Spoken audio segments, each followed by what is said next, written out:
இன்னைக்கு அவரு ஸ்பெஷலா வந்திருக்காரு எங்களுக்காக. அண்ட் வந்திருக்கிற அனைவருக்கும் நன்றி நன்றி நன்றி.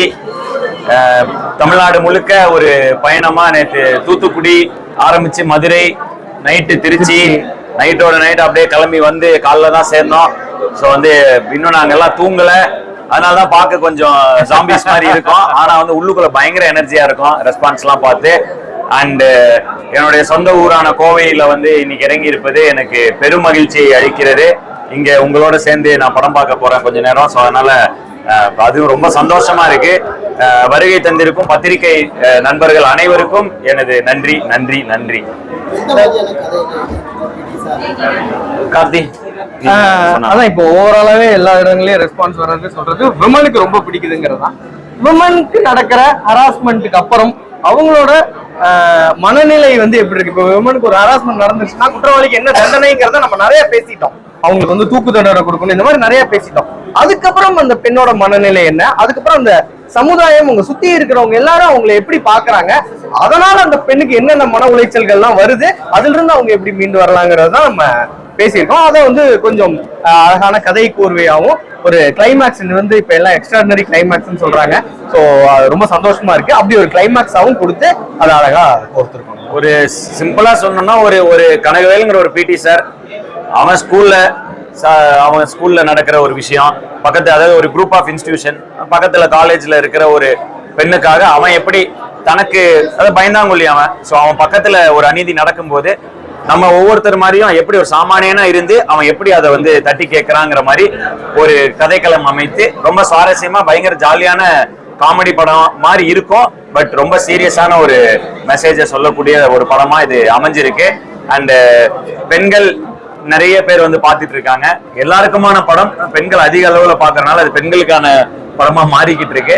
பட் இது எல்லாரும் வந்து பார்க்கக்கூடிய ஒரு அருமையான படம். நன்றிக்கா நன்றிக்கா நன்றி நன்றி. Super super super. நான் அப்படி எதுவும் சொல்ல முடியாதுங்கண்ணா. நல்ல நல்ல ஒரு கதையை வந்து நம்ம சுவாரஸ்யமா சொல்ல முடிஞ்சதுன்னா அந்த எல்லா கதைகளுமே ரீச் ஆகுங்கிறது என்னுடைய தனிப்பட்ட கருத்துனா. ஸோ நான் அப்படிதான் பாக்குறேன். நல்ல கதை அது எப்படி வேணா இருக்கலாம், ஆனா அதை சொல்ற விதம் ரொம்ப சுவாரஸ்யமா இருந்துருச்சுன்னா, ஏன்னா சினிமாங்கிறது வந்து தியேட்டருங்கிறது வந்து ஒரு எல்லாரும் சேர்ந்து படம் பார்க்க என்ஜாய் பண்றதுக்காக வர இடம். ஸோ அவங்க வந்து என்டர்டெயின் ஆயிட்டாங்கன்னாலே அது அவங்களுக்கு பிடிச்சிடுற மாதிரி இருக்கும்னு நான் நம்புறேன்.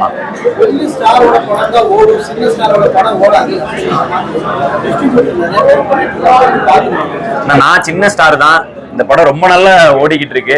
அதனால அது வந்து இப்ப பெரிய ஸ்டார் சின்ன ஸ்டார்லாம் இல்லைன்னா யார் நடிச்சாலும் நல்லா இருந்துச்சுன்னா படம் கண்டிப்பா ஓடும்.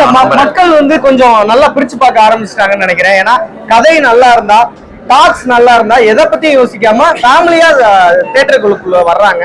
சோ அந்த வகையில கதையை பொறுத்தும் மக்கள் உள்ள வர்றாங்கிறது சந்தோஷமான விஷயம். உதாரணத்துக்கு வந்து லாஸ்ட் இயர் பாத்தீங்கன்னா 2023ல சக்சஸ் ஆன எல்லா படமுமே சின்ன படம் தான். குட் நைட், டாடா, அயோத்தி, போர் தொழில் எல்லாமே சின்ன படம் தான். சித்தா எல்லாமே சின்ன படங்கள் மக்கள் பார்த்துட்டு தான் இருக்காங்க. மக்கள் வந்து சின்ன படம் பெரிய படம் பாக்குறது இல்ல, நல்ல படம் தான் பாக்குறாங்க. பிடிச்ச படம் அவ்வளவுதான், ரசிக்கிற படம் தான் எல்லா படமும் பாக்குறாங்க. ப்ராப்ளம் சொல்ல முடியாது. ஓடிடி ஒரு பெரிய ரீச்சை தருது. நான் படம் தியேட்டர்கள்ல வந்து ஓடி முடித்த பிறகும் மக்கள் வந்து ஒருவேளை அந்த படத்தை மிஸ் பண்ணிட்டா அதை பாக்குறதுக்கான வாய்ப்பு ஓடிடி கொடுக்குது. அதே சமயத்தில் ஓடிடியில பாத்துக்கலாங்கிற மனநிலை கொஞ்சம் இருக்கிறதுனால தியேட்டருக்கு வர ஒரு மனப்பான்மையும் கொஞ்சம் குறையுது. அது வந்து குட் ஆர் பேட இப்ப நம்ம இந்த காலகட்டம் இந்த நேரத்துல நம்ம அதை சொல்லிட முடியாது. இன்னும் சில ஆண்டுகள் போக போக இது என்ன ஆகுங்கிறத நம்ம டிட்டர்மைன் பண்ணலாம்.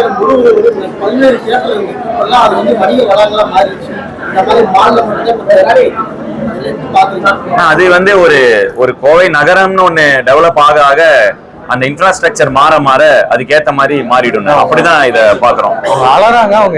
என்னமா படம் பாத்துட்டீங்களா? பிடிச்சதா உங்களுக்கு? வேற ஏதாவது கேள்விகள்? சார் சொல்லுங்க சார். அல்லாதீங்க ஏதோ வரேன் நானு. அல்லாதீங்க நான் வரேன். ஒரு 2 நிமிஷம் இருங்க, பிரஸ் மீட் முடிச்சுட்டு வரேன். சாரிண்ணா. ஆமாங்கண்ணா.